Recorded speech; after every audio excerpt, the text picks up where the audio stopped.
And we'll finish up this show with tight ends, and I'm really, for the most part, just looking for leverage plays here, right? So I'm only for the, like, I'll look around at some other things if I think there's upside, but I really just want to look at for leverage at tight end. I either want to play those leverage plays in a stack, or I just want to take them as a one-off. So George Kittle is just going to be a one-off leverage play. He's going to be an elite leverage play this week. He's expensive. It's harder to get to him as everybody wants Cooper Kupp or Jonathan Taylor or Joe Mixon or Alexander Madison or Tom Brady or Matt Stafford. Like, it's expensive. It's hard to get to the expensive tight ends. And George Kittle letting everybody down last week is going to be a reason why, with no Deebo Samuel this week, and they're not going to run the ball 45 times every week, San Francisco, but it's going to be a reason.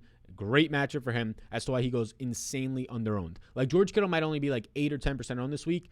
On a slate where there's not a lot of elite tight ends, there's no Waller. He's probably going to be hurt. There's no Kelsey. Kyle Pitts is not playing as well. George Kittle probably has like a 15 to 20% chance of being the winning tight end, the highest scoring tight end, all that type of stuff. He's coming off of a game with 2 targets. He has now scored 2 fantasy points and 13 fantasy points in his last 2 games. People aren't going to want to go there, even though 13 fantasy points isn't terrible, and they won't look the week before when he scored 16 and 20 when they were forced to throw a little bit, getting 15 targets in those 2 weeks. Kittle is likely a top 2 or top 3 leverage play in the week. Rob Gronkowski will not be a great leverage play. He will be owned, but if you put him in your Tom Brady stacks, he's my first priority there. He'll continue to see these nice targets in zone defenses, which they should continue to see. And in a good matchup, Gronk should keep getting fed. Higbee might be the best leverage play in the slate at the tight end position. It's either him or Kittle, and it's because he's just running so many routes. I put a tweet out there that Tyler Higbee is running 40 routes per week over his last 4 games. He is continuing to see a lot of good work. He's seeing touchdowns. He's scoring these mid-teens or 10, 11, 12 fantasy points. And last week against the Packers, he catches 1 pass for 3 yards on 37 routes run. It was a bad game, yes, but the volume was still there. The usage was still there. There's still no Robert Woods. This is a great game environment for a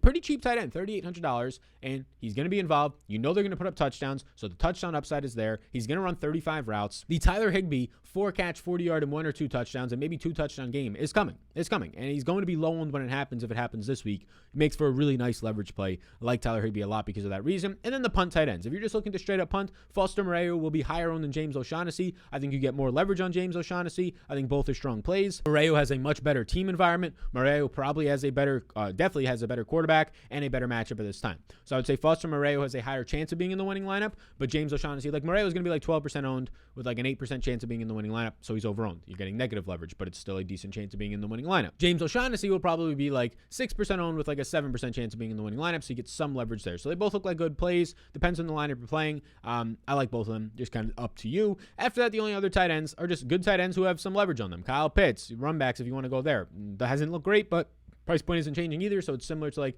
those Seattle guys. The price point's not changing, hasn't looked great, so why go there, right? Jared Cook in your stacks of the Chargers, CJ Uzomah in your stacks of Cincinnati, and then just some leverage plays. Dallas Goedert will give you some leverage. Mike Gesicki and TJ Hawkinson will give you some leverage. I do prefer just going up to George Kittle. I do prefer Rob Gronkowski in those ranges, but if you're in those ranges, because Gronk's there, TJ Hawkinson and Mike Gesicki will definitely be lower owned. Hawkinson in a run back of a Minnesota stack, it seems like a really decent large field GPP build. But other than that, tight end is pretty simple. You're either punting this week, you're playing Tyler Higbee in your Ram stacks, or you're just paying up and you're going to George Kittle as an insane leverage this week, or you're going to Gronk in your Tampa Bay stacks. That's kind of the way that I'm personally playing tight end this week. There's one clear guy to pay up for. There's Gronk and Higbee in those specific stats that will be, especially Higbee, insane leverage. A one-off on Higbee isn't a terrible idea either. Just harder this week when there's tight ends for $1,000 less who are going to see similar passing game usage like Moreau, 6 targets maybe, and James O'Shaughnessy. But there we go. There is the final thoughts on week 13. We will have a That One Dude, the top leverage plays of the week video coming out Saturday morning, Sunday morning live stream for all the beautiful people out there. Come on into the community on Patreon if you'd like to. All the tools, all the analysis, all the ways to dominate these slates and win the dollar Ruskies. Come join the community. Optimizers, ownership projections, rankings, Discord access, and a whole lot more, especially for other sports.